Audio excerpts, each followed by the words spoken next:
ہمیں پتہ نہیں ان کا ایمان کیسا، کتنے دن تک یہ ٹکیں گے مسلمان، کب یہ راستے سے بھٹک جائیں گے معلوم نہیں۔ تو یہ 53 اور یہ 43 96% مسلمانوں کا ایمان یا تو خطرے میں ہے یا ان کے بارے میں ہمیں کچھ پتہ نہیں۔ میں نے کہا تھا 96%، تو یہ 96% مسلمان ہیں جن کا ایمان خطرے میں ہے یا ان کے بارے میں پتہ نہیں ہے کہ مومن رہیں گے یا نہیں رہیں گے، ہمیں نہیں معلوم۔ اب ان کی ایمان کی حفاظت کون کرے گا؟ پہلا سوال حکومت، سیکولر حکومت کے قیام کے بعد مذہب کی ذمہ داری مذہب کے ماننے والوں پر ہے نہ کہ حکومت پر۔ نمبر 2 گارجین، تو یہ گارجین خود بیسک علم دین سے دور ہیں تو اپنے بچوں کی تربیت اسلامی نہج پر کیسے کریں گے؟ نمبر 3 مسلم معاشرہ، اس معاشرے میں سب لوگ داخل ہیں، اسی کو میں نے کہا کلکم راعٍ وکلکم مسئول عن رعیتہ، ہر آدمی اپنی جگہ پر معاشرے کا ایک فرد ہے، ایک ذمہ دار ہے یا نہیں ہے؟ ماں باپ جیسے ذمہ دار ہے اس کے پڑوسی بھی ذمہ دار ہے، محلے کے جماعت کوئی بنی ہوئی تو وہ جماعت بھی ذمہ دار ہے، مسجد کی کمیٹی ہے تو وہ بھی ذمہ دار ہے، اگر سوشل کام کرنے والے محلے میں کچھ لوگ ہیں تو وہ بھی ذمہ دار ہے، جمعیت کے افراد ہیں تو وہ بھی ذمہ دار، مسجد کا امام ہے تو وہ بھی ذمہ دار، مدرسہ ہے تو مدرسے کا ذمہ دار بھی ذمہ دار، یہ سب معاشرے میں داخل ہیں۔ تو ہم سب کی ذمہ داری ہے ان 96% جو بیسک علم دین سے دور ہیں ان کو علم دین بیسک دینا ضروری ہے ہمارے لیے۔ اب آپ کے سامنے چند چیزیں ہم پیش کریں گے۔ ابھی آپ کو یقین نہیں ہوا ہوگا کہ 96% مولوی صاحب تو بول دیے، ایسا بالکل نہیں ہے، لوگ چھٹک دیتے ہیں، ایسا بالکل نہیں ہے۔ اگر کوئی یقین بھی کر لیتا ہے تو ہو سکتا ہے کہیں پہ ہو، ہر جگہ نہیں ہے، بلکہ بہت سے لوگوں کا بھرم ہے دل میں، ماشاءاللہ ہمارے محلے میں تو نمازی بہت ہیں، مسجدیں بھر جاتی ہیں جمعہ میں، دیکھو مکتب بھی چل رہا ہے مسجد میں، اچھے خاصے بچے پڑھ رہے ہیں، ہمارے محلے میں ہمارے گاؤں میں تو 20-25 عالم حافظ ہیں۔ ایسا ہوتے ہوئے مولوی صاحب ایسا کیوں بول رہے ہیں؟ یہ رپورٹ صحیح نہیں ہے۔ اس رپورٹ کو بتانے کے لیے 6 چیزیں اس کے سامنے ہیں۔ رائٹ سائڈ میں ہمارے ارتداد، بین مذاہب، شادی، مذہب بیداری، ہم 3 پہ بات کریں گے ابھی۔ دیکھیے مسلمانوں کا تعلق یعنی مسلمانوں کے مذہب کی سدھانت، ہندی میں کہتے ہیں سدھانت، اصول کیا ہے؟ آپ سے اگر کوئی کہے کہ ہم مسلمان ہونا چاہتے ہیں تو آپ سب سے پہلے کیا کہیں گے اسے؟ بولیے کیا کہیں گے اسے؟ کلمہ پڑھو کہیں گے؟ کلمے کا مطلب یہ ہے کہ اللہ کو ایک مان لو، لا الہ الا اللہ اور محمد رسول اللہ، یہی ہے نا؟ کلمے کا معنی یہ ہے کہ اللہ ایک، اللہ کا اقرار کر لو، اللہ کا اقرار کر لو گے تو ان کے دین اور ان کی شریعت ساری چیزیں آ جائیں گی، اور نبی اکرم صلی اللہ علیہ وسلم کو اپنا نبی ماننا۔ تو نمبر 1 پر اللہ کو ماننا ہے، تو بنیاد اسلام کی اللہ کو ماننا ہے، ٹھیک ہے نا؟ ہندوستان میں جو لوگ اپنے آپ کو مسلمان کہتے ہیں، جن کا نام مسلمانوں کے خانے میں لکھا ہوا ہے، ان میں سے ہندوستانی مسلمان اللہ کے کتنے منکر ہیں، اور اللہ کو جن کا یقین دھلمل ہے، جس کو کہتے ہیں تذبذب میں ہے کہ اللہ ہے بھی کہ نہیں ہے، اللہ کیا ہوتا ہے؟ میں نہیں کہہ رہا ہوں، دنیا کی بہت بڑی تنظیم ہے پیو ریسرچ فاؤنڈیشن، اس نے ہندوستان میں پورے ملک میں پوری دنیا میں سروے کیا ہے۔ ہندوستان کا اس کا سروے ہے کہ ہندوستان میں مسلمان 12% جن کا نام مسلمان ہے، مسلمان کی سوچی میں ہے، ان کا خدا پر یقین دھلمل ہے، یعنی 17 کروڑ میں سے اگر نکالیں گے 12% تو 12% ہوگا 2 کروڑ 40 لاکھ، 2 کروڑ 40 لاکھ ایسے ہیں جن کا نام مسلمانوں کی سوچی میں ہے لیکن خدا پر یقین نہیں رکھتے، وہ جمعہ کی نماز میں نہیں پڑھتے، عید بقرعید میں بھی نہیں آتے، کبھی آ گئے تو آ گئے، روزہ نماز سے کوئی مطلب نہیں ہے، لیکن مسلمان کی سوچی میں ہیں۔ ہم ان کو کہتے ہیں کہ ہائی فائی مسلمان ہیں یہ لوگ، کہتے ہیں کتا پالنے والے مسلمان ہیں یہ لوگ، لیکن وہ اس وجہ سے کہ ان کو اللہ پر یقین دھلمل ہے۔ آگے وہ مسلمان مسلمان جو سرے سے اللہ کا انکار کرتے ہیں کہ میں اللہ کو مانتا ہی نہیں، لیکن ان کا نام مسلمانوں کی سوچی میں ہے. یہ رپورٹ بتا رہی ہے، آپ بھی سرچ کر کے دیکھ سکتے ہیں کہ 2% مسلمان ایسے ہیں، یعنی 3% جن کو خدا پر مسلم، 6% کہ خدا کے سرے سے منکر ہیں. 6% مسلمان، سب کا لکھا ہوا ہے کون کتنے فیصد خدا کے منکر ہیں. تو یہ 6% مسلم ہیں جو خدا کے سرے سے منکر ہیں، یعنی 1 کروڑ 20 لاکھ. تو 2 کروڑ 40 لاکھ، 1 کروڑ 20 لاکھ، 3 کروڑ 60 لاکھ تو ویسے نکل گئے جو اسلام کے سدھانت سے ہی دور ہے. کلمہ اللہ کو ماننا ضروری تھا، بغیر اس کے معنی مسلمان نہیں ہو سکتا. تو 3 کروڑ 60 لاکھ تو ویسے نکل گئے جو خدا کے منکر ہیں. علم الیقین بھی اسی میں ہے، منکر بھی اسی میں شامل کر لیجیے. اب اس ملک میں بسنے والی جو اکثریت ہے جن کے مذہب کی بنیاد اللہ کو ماننا نہیں ہے، اس کے باوجود وہ اللہ کو مانتے ہیں. ہر سوال کے جواب میں کہیں گے جی اوپر والا جانے. وہ آخر پاسا ان کا اوپر ہی جاتا ہے کہ اوپر والے کی مرضی. تو اب ہندوؤں میں اللہ کے منکر کتنے ہیں دیکھیے، 2%. یعنی مسلمانوں کے مقابلے میں 300% کم ہے ہندو جو اللہ کو انکار کرتے ہیں. 300% کم ہے، اور مسلمان 300% زائد ہے جو اللہ کا منکر ہے. کبھی ہم نے اس پر غور کیا؟ اور ہم اللہ کی مدد کی امید لیے روز دعوے ٹھوکتے رہے، دعائیں کرتے رہے، دعائیں قبول رہے. اب آگے یہ وہ لوگ ہیں مسلمانوں میں سے جنہوں نے کھلم کھلا ارتداد اختیار کر لیا ہے، مذہب چھوڑنے والے ہیں، جنہوں نے حکومت کو درخواست کی ہے نام بدلنے کی یا کسی اور چیز کی. یہ ہے رپورٹ آپ کی ہندوستان کی کہ 2017 سے 19 تک کتنے لوگوں نے، کتنی فیصد کس قوم کے لوگوں نے اپنا مذہب تبدیل کیا ہے. تو دیکھ لیجیے ہندو ہیں، یہاں دیکھ لیجیے مسلم ہیں 3%، 0.3 یعنی 5 لاکھ سے زائد. صرف ایک سال، 1.5 سال، 5 لاکھ سے زائد جنہوں نے درخواست دی ہے مذہب تبدیلی کی. جو درخواست نہ دینے والے وہ الگ ہے، ان کو اگر لینے 10 لاکھ سے اوپر ہوں گے. ایسے ہی وہ لڑکیاں جنہوں نے غیروں سے شادی کی ہے، جنہوں نے میرج رجسٹریشن کرایا ہے کہ ہم دوسرے مذہب سے شادی کر رہے ہیں، ان کا آنکڑا ہے 6% یعنی 10 لاکھ سے زیادہ. اب جنہوں نے رجسٹریشن نہ کرایا ہو، ویسی ارتداد کی شکار ہو گئی ہو، تو ان کا کیا حال ہوگا؟ اسی ضلع کے ویشالی کے رہنے والے ہمارے شہنواز قاسم صاحب تھے. میں کچھ دن رہا ہوں اننت پور ڈسٹرکٹ میں، وہاں کے کلکٹر تھے، ایس پی تھے. میں نے ان سے یہ کہا کرتا تھا بار بار، وہ بار بار معافی مانگتے تھے، نہیں مول صاحب انہوں نے بھی غیر سے شادی کی تھی. تو لڑکیاں ہی لڑکے بھی غیر سے شادی کرتے ہیں، اس لیے میں نے ان کا مثال دیا. تو ایسے بہت سے لوگ ہیں جنہوں نے غیر سے شادی انہوں نے بھی کی ہے، لڑکوں نے بھی کی ہے. ابھی مولانا محمد بندی صاحب مجھ سے کہہ رہے تھے کہ جیسا تم نے اس کا ڈاٹا نکال کے دیا ہے ویسے اس کا بھی ڈاٹا نکال کے پیش کرو. اس سے زائد ہے لڑکے، کم نہیں ہے. تو 10 لاکھ اگر لڑکیاں ہیں تو 10 لاکھ لڑکے بھی ارتداد. تو غیر مذاہب شادی اور یہ ارتداد، یہ ہمارے سامنے مسلمانوں کا حال.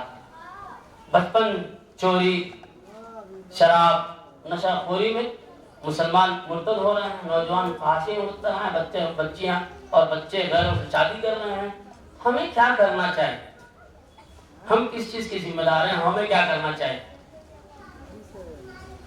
ٹھیک ہے، یہ آپ کے سامنے بہت تھوڑی سی رپورٹ تھی میں نے، کیونکہ وقت کم ہے. ایک نئی تنظیم اور نئی تحریک چلی ہے باطل کی. ہم اور آپ اب تک سنتے آئے ہیں سابق صدر، سابق منسٹر، سابق استاد. اب ایک نئی تنظیم چلی ہے ایکس مسلم، یعنی سابق مسلم. کبھی کسی زمانے میں ہم مسلمان تھے، اب مسلمان نہیں ہیں، اپنے آپ کو سابق مسلم لکھتے ہیں، ایکس مسلم. یہ ایک بہت بڑی تحریک ہے اور بہت سالوں سے چل رہی تھی، لیکن ادھر 2 سالوں میں بہت عروج پر ہے. ابھی حال ہی میں 4-5 مہینے پہلے یو پی کے ایک اچھے خاصے پڑھے لکھے لڑکے نے اس تحریک سے اپنا رشتہ جوڑا ہے اور اس نے یوٹیوب پر ایک بیان جاری کیا کہ میں ایکس مسلم تحریک سے اس لیے جڑا ہوں کہ ہم نے کہیں بھی قرآن کریم میں نہیں پڑھا کہ جناب محمد رسول اللہ صلی اللہ علیہ وسلم اللہ کے رسول ہیں. ہمیں قرآن میں کہیں نہیں ملا, اس لیے میں اس تحریک سے جڑ گیا ہوں اور اب میں مسلمان نہیں ہوں. حالانکہ اس کی عقل پہ پتھر پڑے ہوئے ہیں.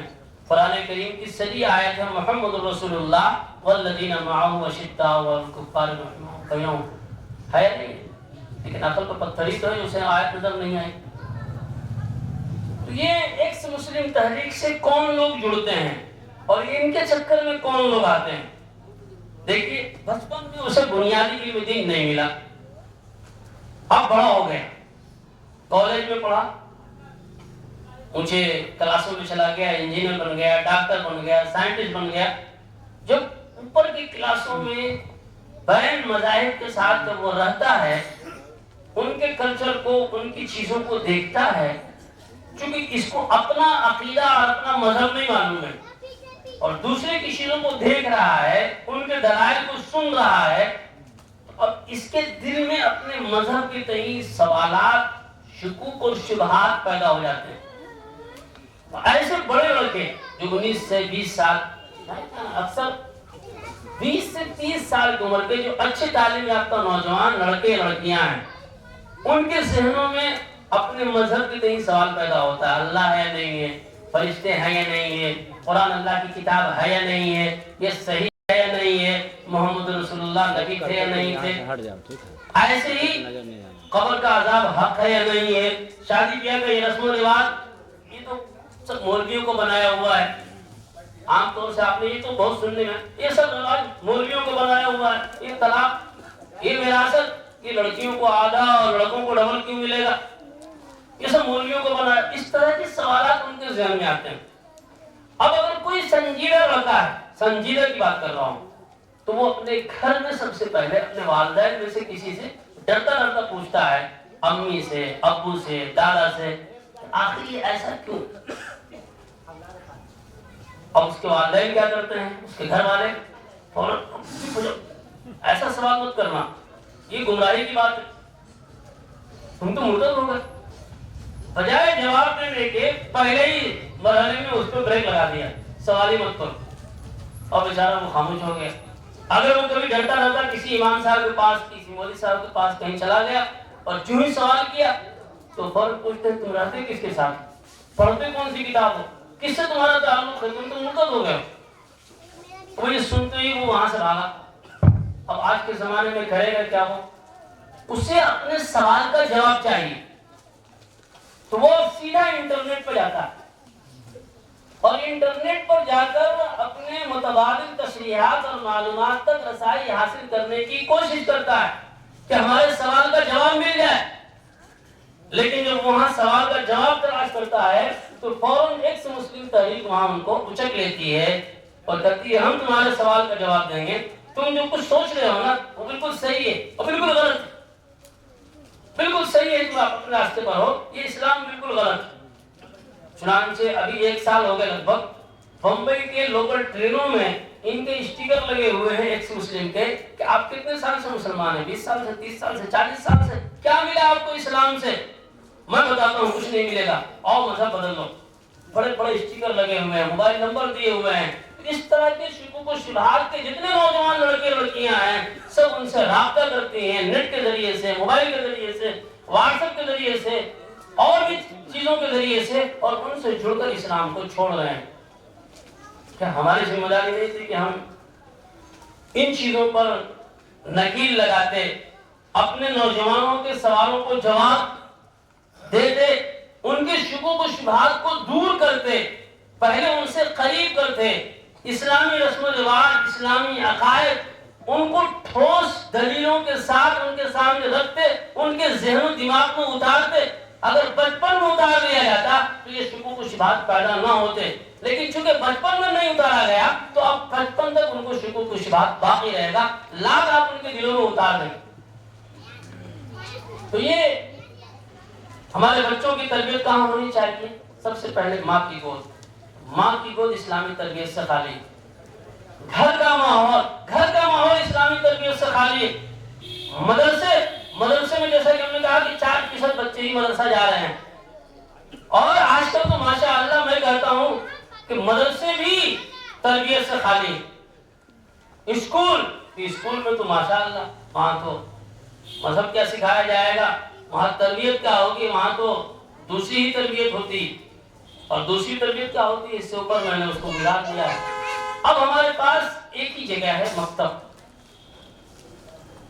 مکتب ہے، بیسک علم دین اور بچوں کی تربیت کی جگہ ہے مکتب کا ہمارا کیا حال ہے، کیوں ضرورت ہے؟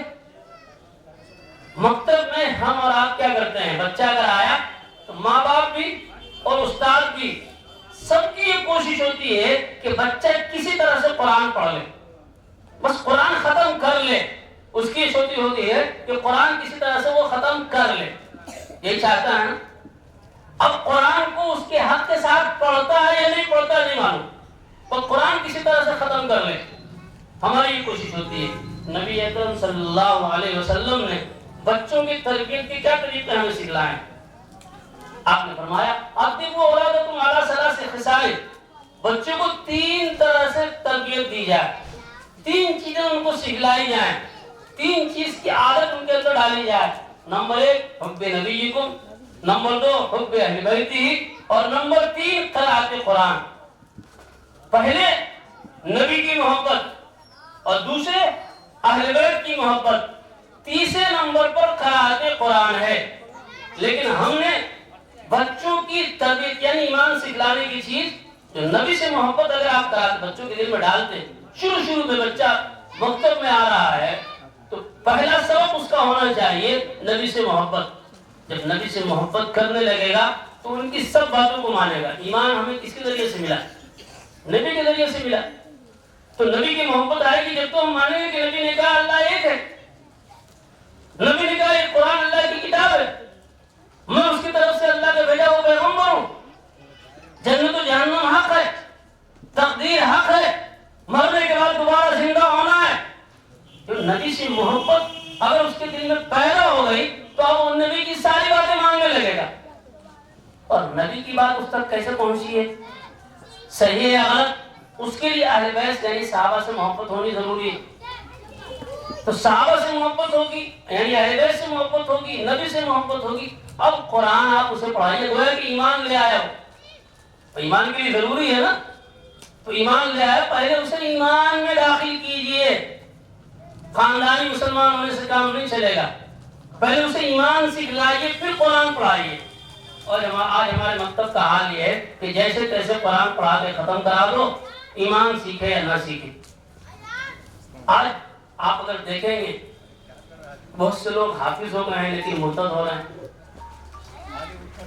حافظ صاحب مرتد کیسے ہو گئے؟ جب غور کیجئے گا، اس کا پتہ لگائیے گا تو معلوم ہوگا کہ بچپن میں جہاں مکتب میں پڑھا ہے وہاں اس کو ایمان نہیں سکھلایا گا۔ جیسے تیسے نازلہ پڑھا، حافظ بن گیا، آگے نکل گیا وہ، اسی لیے وہ ابتداء کی شکار ہو رہا ہے۔ تو اب یہ جو مکتب میں جو چیز پڑھائی جا رہی ہے، علم دین 2 طرح کا ہے۔ یہ حدیث ہم سب پڑھتے ہیں، طالب العلم فریضۃ علی کل مسلم، کہ ہر مسلمان پر، مرد عورت پر دین کا علم سیکھنا فرض ہے۔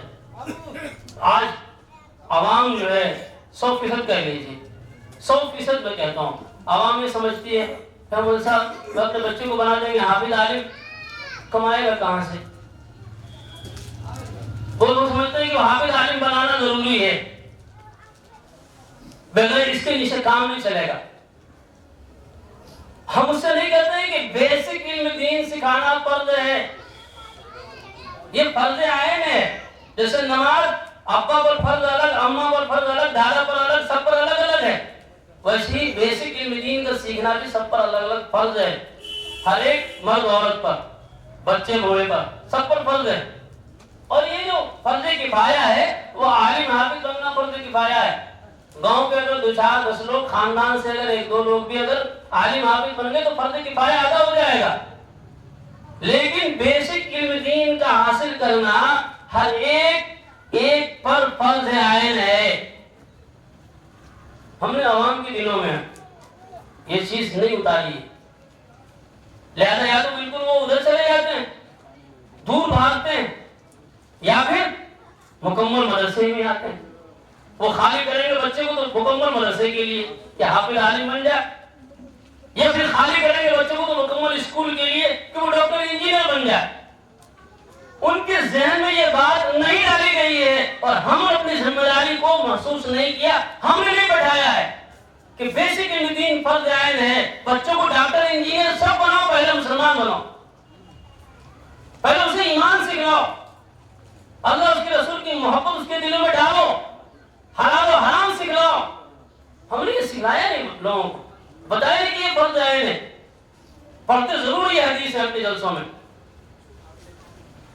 ہمیں آج گھر گھر جا کر یہ بتانا ہوگا کہ آپ بچوں کو چاہے جو بنائیے پہلے مسلمان بنائیے، پہلے ایمان سکھلائیے۔